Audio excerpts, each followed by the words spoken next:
Assalamualaikum warahmatullahi wabarakatuh. Masih dengan saya Yahya Muhammad.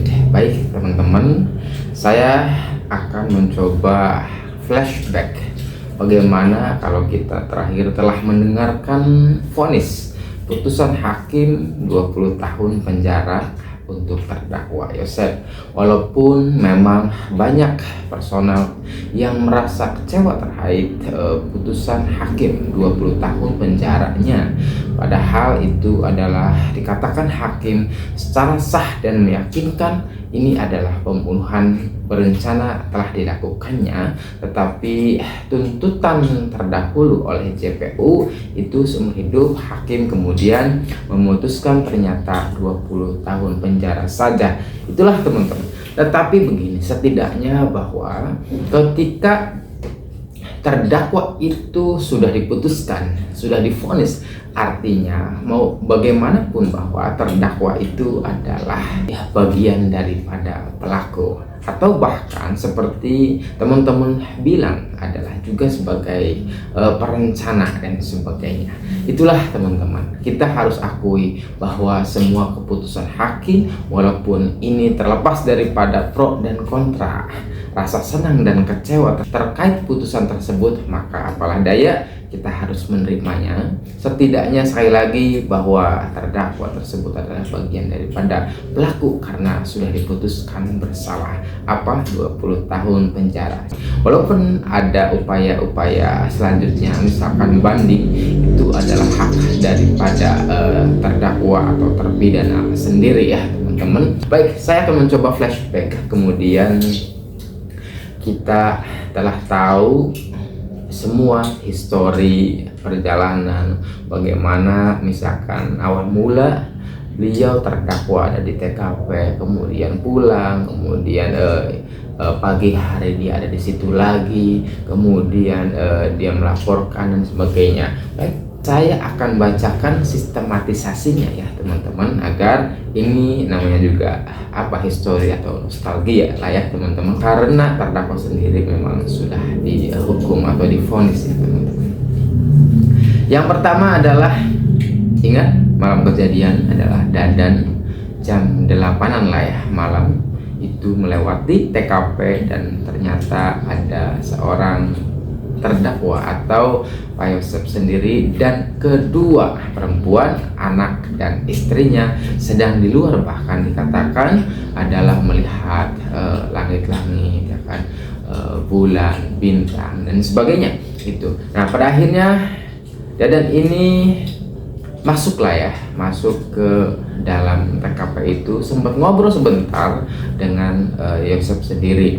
Nah, di situ entah obrolannya apa, bahwa ketika Dadan telah dijadikan sebagai saksi hanya obrolan saja, obrolan biasa saja ya, seperti say hello, seperti layaknya kita baru bertemu dengan kawan lama dan sebagainya, seperti itu katanya. Yang kedua, Yosef itu mengakui bahwa jam 9-an sampai jam 10 itu meninggalkan TKP pulang. Ini seperti halnya kita harus juga compare bahwa hal-hal yang dikatakan daripada terdakwa sendiri seakan itu out of the track ya, seakan itu memang mencoba mengalih-alihkan ya teman-teman. Apakah ini benar ya, itu kita serahkan kepada teman-teman semuanya. Ini adalah sebuah persepsi ya teman-teman, artinya persepsi ini juga butuh komparasi. Teman-teman, pulang katanya tidur di rumah ibu mudanya ya, istri mudanya Ibu Mimin di sana, kemudian sempat membuat nasi goreng, lalu kemudian juga pernah melakukan hubungan intim dengan istri muda itu, yang katanya itu sebagian mengatakan atau dikatakan oleh saksi Ibu Mimin juga bahwa itu yang menunjukkan bahwa ternyata Yosef ada di rumah ini, itu alibinya ya teman-teman.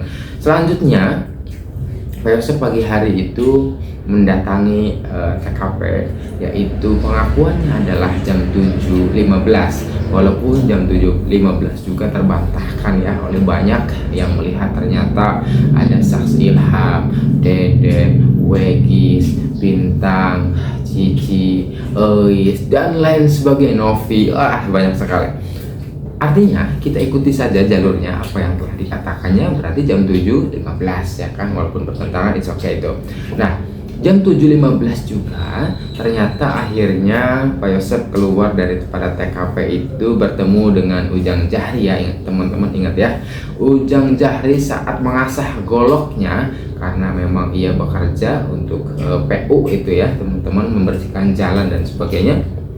Nah, lalu kemudian Pak Yosep itu mengajak Ujang mencoba masuk, lalu Ujang mengikuti dari belakang Pak Yosep ke depan, lalu Ujang mengitari rumah tersebut sampai ke belakang dan melihat sekali banyak darah di situ ya teman-teman. Nah teman-teman, dari situ juga ternyata ada dua persepsi saat itu sempat menjadi perdebatan dan perdebatan antara halayak publik dengan diantara mereka juga. Salah satunya adalah, kalau ingat teman-teman videonya, bahwa begini, Pak Yosep mengakui bahwa Ujang itu masuk TKP ya teman-teman. Tetapi satu sisi ketika dikonfrontir, Ujang ditanya, apakah Anda ini masuk TKP juga? Ternyata Ujang mengatakan tidak pernah masuk. Saya mengikuti Pak Yosep dari belakang, hanya kemudian mengitari sampai belakang pintu, itu juga pintu luarnya teman-teman, dan tidak masuk TKP. Tapi kalau teman-teman ingat, pertama kali beliau mengatakan, Pak Yosep mengatakan Ujang itu masuk ke dalam TKP itu. Nah, sempat saya juga membuat konten saat itu berdasarkan pada pengakuan terdakwa Yosep sendiri yang mengatakan itu ya teman-teman. Artinya dari situ saja kok seakan berbeda ya pernyataannya antara saksi terdakwa sendiri dengan saksi Ujang itu. Nah selanjutnya teman-teman, ketemulah, dipanggil ya, karena Pak RT itu dipanggil, lalu ketemu di TKP Pak RT Dede ya dengan Pak Yosep dan Ujang. Di situ akhirnya Pak Yosep itu mengatakan Pak RT bagi-bagi tugas, Pak RT melaporkan itu. Akhirnya Pak RT dengan segera itu mengojek ya teman-teman, saat itu ke siapa itu kalau nggak salah Deden ya namanya ya. Nah itu akhirnya ngojek ke Polsek. Ternyata Pak Dede itu, RT Dede itu kan disuruh oleh Pak Yosep ya. Nah sampai ke Polsek ternyata sudah ada yang melaporkan. Yang melaporkannya siapa? Ternyata Pak Yosep.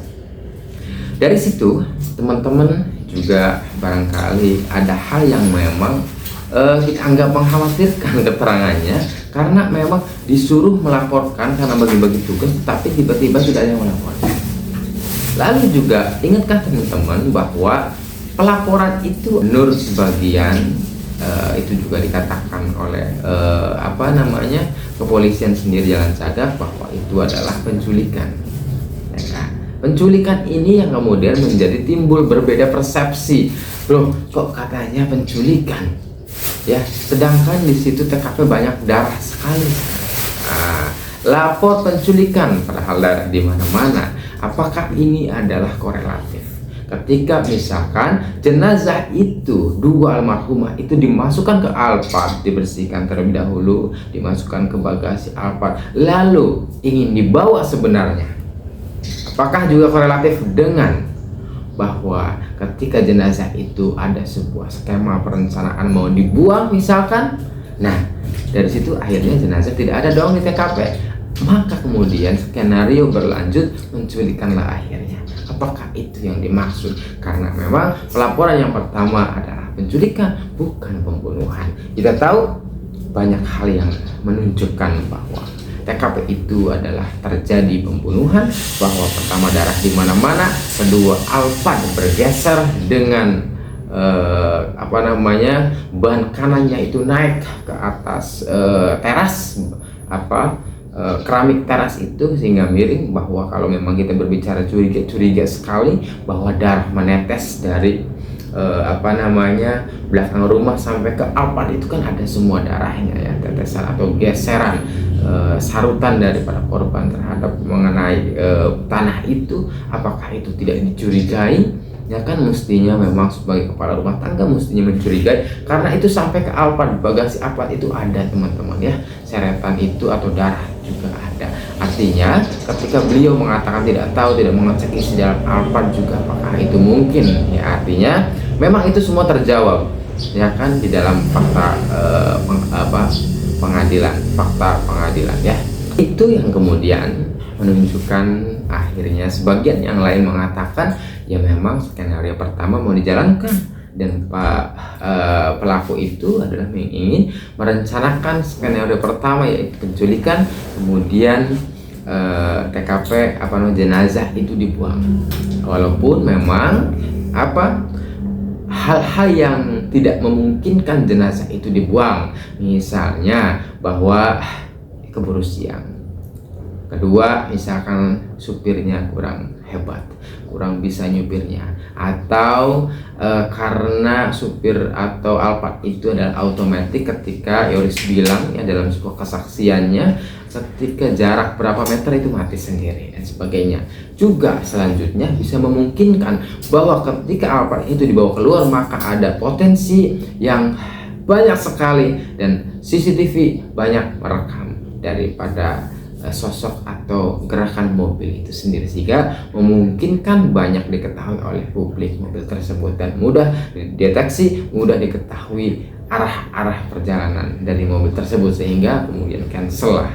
Ini sebuah analisa itu memungkinkan, walaupun memang itu terjadi di sidang kemarin, tapi inilah proses perjalanan sebuah skema itu ya teman-teman. Selanjutnya hari yang ketiga, kurang lebih hari yang ketiga ya, itu langsung pakai pengacara.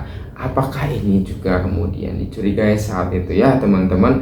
Oh kok pakai pengacara sih, katanya, bukankah dia adalah korban sendiri? Artinya ketika ia tidak bersalah misalkan ngapain juga pakai pengacara, kan begitu image-nya. Sehingga image ini berkembang pesat di netizen, di kita semuanya. Seharusnya korban jangan pakai pengacara, kira-kira begitu, seperti memperlihatkan bahwa dirinya adalah bersalah. Akhirnya begitu image-nya ya teman-teman. Selanjutnya dalam sebuah keterangan di tengah perjalanan meminta Danu dan Yoris dalam satu pengacara ya teman-teman. Apakah ini magic? Meminta Danu dan Yoris dalam satu pengacara, apakah ingin menjalankan sebuah misi yang memang tidak ingin kasusnya itu diketahui, sehingga ketika misalkan dalam satu pengacara mungkin saja semua tertutup, mungkin Danu juga tertutup ya, mungkin Danu sesuai dengan planning mereka dan sebagainya tidak membongkar ya kan, tidak menyerahkan diri, mungkin seperti itu. Karena satu kuasa itu nanti adalah satu arah ya, pernyataannya, pendapatnya ya kan, itu semua satu arah nantinya.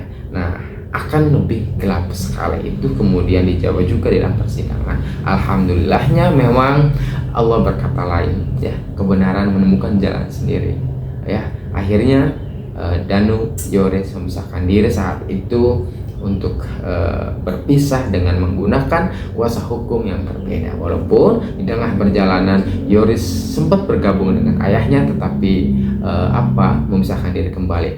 Alasan bagi Yoris tersebut kenapa memisahkan diri, ternyata beliau itu tahu dalangnya katanya. Semakin saya bergabung ternyata saya dipojokkan oleh mereka. Ternyata saya tahu dalangnya, siapa yang ingin atau menginginkan yayasan itu yang dikatakan Yoris. Bahkan beliau mengatakan itu bukan hanya ucapan langsung terhadap saya, tetapi dalam sebuah status. 2 kali saya melihat itu. Kemudian dalam perjalanannya Yosep menuduh DWKO ya, Danu, Wahyu, Kosasi, Opik ya. Walaupun memang Danunya itu adalah benar, tapi WKO-nya yang itu tidak benar ya. Apa alasannya ketika di sidang itu dipertanyakan mencurigai adalah DWKO? Karena mereka kumpul-kumpul saja saat itu. Nah, kumpul-kumpulnya ternyata itu dicurigai oleh Pak Yosep bahwa mereka adalah bagian daripada pelaku. Ternyata apakah ini adalah bagian daripada alibi pengalihan isu, sehingga terjawab sudah ketika fakta memvonis bahwa ia adalah bagian daripada pelaku perencana pembunuhan itu, maka persepsi atau ucapan dia menuduh WKO itu adalah sebuah alibi atau rencana atau skema dan skenario itu sendiri akhirnya terjawab ya teman-teman. Nah, selanjutnya menuduh Danu misalkan sebagai pelaku tunggal. Ini udah menyerahkan diri ya prosesnya. Nah, saat itu keliling tuh skema skenario-nya ya, menuduh sana sini, termasuk menuduh Yoris dan Yanti ya teman-teman, mencurigai Yoris dan Yanti maksudnya, karena memang di persidangan itu sengaja diarahkan sebuah contoh mencurigai. Buktinya di dalam TKP itu seluruh bingkai dan foto di dalam TKP almarhumah itu adalah dipecahkan semuanya, kecuali satu yang tidak dipecahkan adalah Yoris dan Yanti. Fotonya seakan ini ingin mengarahkan bahwa Yoris dan Yanti adalah terlibat seperti itu. Ini kan luar biasa ya teman-teman. Jadi skema itu terus lanjut dijalankan gitu kan, dengan sebaik-baiknya apa yang mereka bisa. Seakan seperti itu akhirnya image-nya kalau kita bandingkan dengan fakta persidangan dan putusan pengadilan ya teman-teman. Selanjutnya tadi menuduh Danu tunggal ya, membunuh tunggal setelah Danu menyerahkan dan membongkar itu semuanya. Seakan ini juga mengikis anggapan bahwa dirinya adalah bagian daripada pelakunya, kan begitu, mengikis bahwa istri dan anak tirinya adalah bagian dari pelakunya, sehingga Danu dikatakan adalah pelaku tunggal. Ini juga out of the track karena apa? Pernyataan sidang, putusan sidang, tuntutan sidang, fakta persidangan berkata yang lain, bahwa ternyata di dalam persidangan 5 pelaku, sehingga hal demikian, bahasa skenario pelaku tunggal adalah sengaja dijalankan memang untuk pengalihan, untuk alibi dan lain sebagainya, kan begitu. Kita bandingkan, kita konfrontir dengan persidangan dan putusan dan tuntutan tersebut ya, kita compare gitu kan teman-teman. Lalu memberikan uang lelah, satu sisi image-nya adalah uang lelah itu apa? Iya, dia itu adalah korban yang ada butuh uang kok, yang ada memberikan uang 5 juta kepada Irlan ya saat itu teman-teman. Nah, memberikan 5 juta uang lelah pada Irlan, tetapi satu sisi Irlan juga digembosi, satu sisi itu seakan ini manajemen aja, manajemen konflik aja ya teman-teman, sehingga seakan diadu-adu kira-kira begitu. Sama dahulu misalkan Pak Yosef pernah mengatakan kunci utamanya adalah Danu tuh misalkan kan, kunci mahkotanya adalah Danu, padahal misalkan itu adalah ghosting saja, ngegas gitu kan, supaya apakah dia berani dan sebagainya, karena memang Danu sudah didoktrin, sudah disugesti, sudah diancam dan sebagainya untuk tidak mengakui, sehingga skema itu jalankan itu adalah kunci mahkotanya ya kan begitu. Ini adalah bagian skema saja, sama saja misalkan ketika sebuah contoh saya memberikan uang lelah terhadap si A, nah akhirnya saya menuduh si A juga. Ini adalah sama sebuah analogi yang persis ya teman-teman. Skema yang mesti dijalankan, cara-cara negatif atau alibi yang mesti dijalankan, kan begitu ya teman-teman. Selanjutnya itu juga ada intimidasi dan ancaman, bahwa terdakwa sendiri itu dengan jelas mengintimidasi, mengancam bahkan teman-teman. Bagi para youtuber telah merasakan semuanya, khususnya youtuber Kabupaten Subang itu, misalkan ada Jack, ada Freddy, ada saya, ada Harry ya kan? Itu semuanya kena imbas teman-teman. Ingatkah bahwa dahulu para youtuber pernah sempat berhenti, ancaman yang luar biasa, bahkan ancaman itu sempat diupload di dalam channelnya Pak Kades kalau teman-teman ingat ya, dan saya masih menyimpan itu semua karena memang saya membutuhkan video itu ya teman-teman. Bahwa intimidasi juga berkepanjangan melalui WhatsApp dan sebagainya begitu ya, bahwa keinginan beliau itu adalah kita mengupload sesuai dengan keinginannya, sesuai informasi yang telah diberikan olehnya, kan begitu. Yang tidak sesuai dengan dirinya, maka itu akan menjadi, misalkan Bang Jack sempat berkata dalam channel konten saya itu, nanti kalau nggak sesuai saya diteleponin terus katanya, bahkan kalau nelponin itu jam 1 sampai subuh jam 3 gitu kan. Nah, tidak mengenal waktu. Ini kan sebuah intimidasi teman-teman ya, bahwa ini juga bagian skenario yang memang harus dijalankan bagi beliau. Akhirnya begitu. Kalau kita melihat fakta persidangan, ternyata beliau adalah pelakunya, beliau itu dihukum 20 tahun penjara, kan begitu. Nah, selanjutnya juga luar biasa, beliau berani sumpah di atas Al-Quran. Bahkan bukan hanya beliau, tetapi istri muda dan 2 anak tirinya itu berjanji, bersumpah di atas Al-Quran dengan menyebut Al-Quran dan Allah Subhanahu wa Ta'ala, janji bahwa ia adalah bukan pelakunya. Tapi ternyata fakta berkata yang lain. Artinya adalah sungguh sangat disayangkan ketika beliau sudah sumpah di atas Al-Quran, ternyata beliau adalah berbohong. Ini Masya Allah, luar biasa, kok berani ya seperti itu. Aduh, saya bagaimana, miris sekali ya, kita merasa miris sekali itu teman-teman. Itulah ya teman-teman, bagian dari sebuah histori, kronologi maupun apa ya, kita nostalgia ya, mengingat itu adalah nostalgia bagi kita semuanya. Ternyata semua itu perjalanan apa yang semua telah diucapkan olehnya itu tidak sesuai dengan fakta persidangan, tuntutan dan putusan hakim itu sendiri. Sekali lagi bahwa ini adalah pembelajaran buat kita semuanya.